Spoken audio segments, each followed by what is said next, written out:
En design humain, on parle souvent des 9 centres énergétiques. Donc ce sont les 9 centres qui sont représentés par des symboles sur votre schéma corporel. Et en fait, ils ont chacun une façon différente de fonctionner. Ils ont chacun un thème, une énergie particulière. Et je vais vous en parler dans cette vidéo.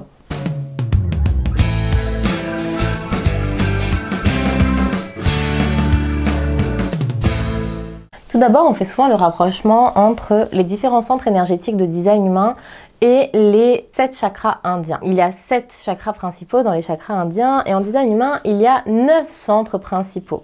Et en réalité, ils sont tous reliés à un chakra. Donc le centre racine est relié au chakra racine, le centre sacral est relié au chakra sacré. En réalité, là où ça diffère, c'est que le chakra du plexus solaire est en réalité dans le design humain divisé en deux. Il a été divisé d'un côté par le centre splénique et de l'autre par le plexus solaire émotionnel.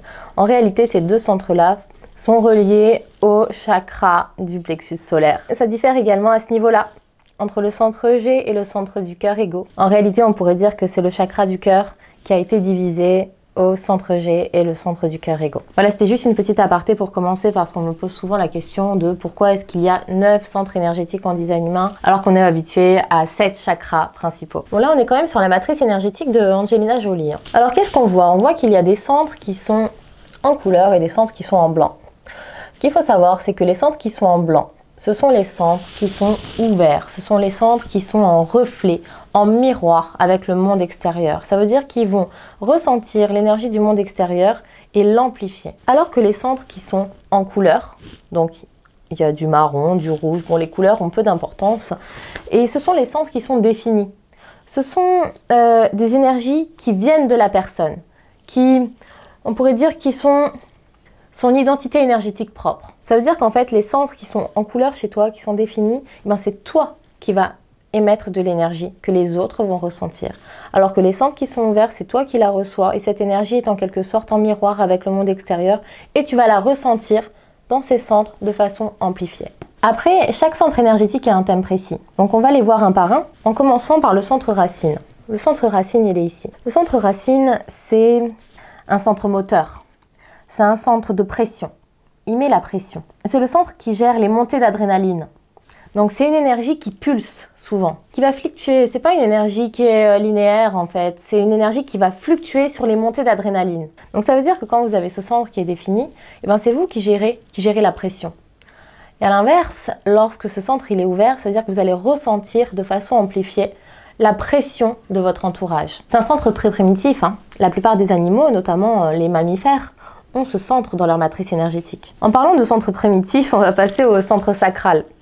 Le centre sacral, c'est le rond rouge qui est ici. Et c'est le centre typique des générateurs et des générateurs manifesteurs. Parce qu'à partir du moment où vous avez ce centre qui est défini, vous êtes automatiquement soit un pur générateur, soit un générateur manifesteur. Le centre sacral, c'est l'énergie vitale.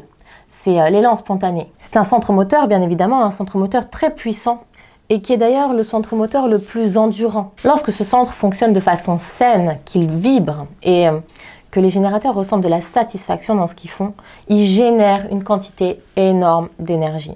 C'est également le centre de l'énergie reproductrice, la pulsion sexuelle. D'ailleurs, tout comme le centre racine, c'est un centre qui est présent chez absolument tous les êtres vivants, chez même toutes les cellules, les plantes, parce que justement, c'est le centre qui va permettre la reproduction. Ensuite, on va parler d'un centre qui est aussi très puissant.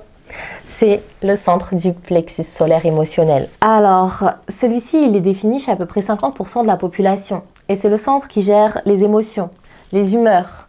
Il va gérer aussi certaines anxiétés, les désirs, les besoins, mais les fantasmes aussi.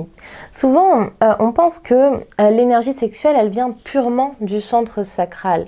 Mais en réalité, le centre sacral, comme je vous ai dit, c'est une énergie très primitive. C'est les besoins sexuels primitifs. Le centre du plexus solaire, lui, ça va être les fantasmes, tout ce qui est plus humain en ce qui concerne la sexualité. Tout ce qui est justement les désirs, les passions. Les personnes qui ont le centre du plexus solaire défini, elles fonctionnent sur une vague émotionnelle. Alors il existe plusieurs sortes de vagues émotionnelles différentes qui dépendent d'ailleurs des canaux qui vont être activés au niveau de votre centre du plexus solaire. Ça ne veut pas dire que les personnes qui ont le centre du plexus solaire ouvert ne ressentent pas d'émotions, bien au contraire, parce que du coup, elles vont ressentir les émotions des personnes qui ont le centre du plexus solaire défini, elles vont les ressentir mais de façon amplifiée. Et d'ailleurs souvent du coup les personnes non émotionnelles paraissent finalement plus émotionnelles que les personnes qui ont un centre du plexus solaire défini. Ensuite un centre que j'adore, que je trouve très intéressant, c'est le centre splénique, c'est celui-là. Le centre splénique, c'est le centre qui gère les peurs et les insécurités. C'est le centre de l'instinct et de l'intuition, l'instinct de survie. Lorsqu'on a ce centre défini, on peut faire confiance à notre instinct de survie, à notre intuition. Lorsque ce centre il est ouvert, on va ressentir les intuitions des autres, on va ressentir les peurs et les insécurités des autres. On peut aussi ressentir du coup leur état de santé, leur mal-être, leur douleur. Ensuite, on passe au centre du cœur-égo. C'est celui-là, le petit triangle. Le petit triangle qui est sur le schéma, le centre du cœur-égo, c'est le centre de la motivation, du challenge. C'est le centre de l'estime de soi. C'est un centre qui fonctionne de façon très tribale aussi, avec une sorte d'équilibre, avec un petit peu un « je fais ça pour toi si tu fais ça pour moi ». C'est un centre d'amour également. En fait, moi je considère, parce que je ne sais pas si c'est officiel, je considère qu'il y a 3 centres d'amour en design humain. Il y a le plexus solaire, qui est l'amour passionnel, l'amour des émotions, des passions. Il y a le centre G, qui est le centre de l'amour inconditionnel, on le verra plus tard. Et le centre de l'ego, c'est le centre de l'amour sous condition. C'est le centre de l'amour en fonction des besoins de la tribu, avec des règles à respecter en quelque sorte. C'est un centre moteur également hein, qui donne l'énergie de la volonté, de la motivation, du challenge, et qui est relié à lui, donc on peut voir le centre G. Alors le centre G, chez Angelina Jolie d'ailleurs, il est ouvert, il est en blanc. Le centre G, c'est le centre de l'identité, c'est le centre de la direction aussi. Et comme je vous ai dit tout à l'heure, c'est le centre de l'amour inconditionnel. En fait, lorsqu'on a ce centre qui est ouvert, eh ben, souvent, on ne sait pas vraiment qui on est. On peut passer notre vie à chercher qui on est sans jamais trouver. On ne connaît pas vraiment notre direction aussi. Et on peut chercher notre direction sans jamais la trouver. Et on peut également être en recherche d'amour inconditionnel sans jamais le trouver. Parce que notre matrice n'est pas conçue pour ça, en quelque sorte. C'est pas quelque chose qui est fixe. C'est pas quelque chose qui doit... On ne doit pas chercher à le fixer. Et à l'inverse, du coup, ceux qui ont le centre G qui est défini, ils ont une identité, ou en tout cas une partie de leur identité qui est fixe, fiable et constante. Une direction également qui est fixe, fiable et constante. Après, je dis c'est juste une petite partie, parce qu'en réalité, tous les centres, même lorsqu'ils sont définis, en réalité, ils sont plus de 99% ouverts, c'est plus de 99% de vide. En fait, c'est juste une infime partie qui va définir ce centre et qui va vous donner une identité dans ce centre, une identité personnelle qui vous est propre. Ensuite, on va passer au centre de la gorge, donc c'est celui-ci. Le centre de la gorge, c'est le centre de la communication et le centre de l'action. D'ailleurs, ici, on peut voir que Angelina, c'est un générateur manifesteur. Pourquoi? Parce que justement, elle a un centre moteur, donc le centre du plexus solaire, qui est directement relié à la gorge ici. C'est ça qui fait d'elle un générateur manifesteur et non pas un pur générateur. Elle a d'ailleurs aussi le centre du cœur-égo qui est directement relié à la gorge. Et le centre sacral qui est directement relié à la gorge, décidément, j'avais pas vu, j'avais pas fait attention. Donc voilà, le centre de la gorge, c'est vraiment le centre de la communication et de l'action. Donc ça veut dire que quand vous avez le centre de la gorge défini, vous avez une capacité propre, innée chez vous pour passer à l'action. Vous avez une façon aussi de communiquer qui vous est propre, une façon de parler qui vous est propre, un timbre de voix qui vous est propre. Alors que quand vous avez un centre de la gorge ouvert, et bien souvent, vous allez avoir un timbre de voix qui va se mettre en quelque sorte sur la même longueur d'onde que la personne qui est en face de vous. Vous allez absorber sa capacité d'expression en quelque sorte, parfois même l'amplifier. Maintenant, on va passer au centre Ajna.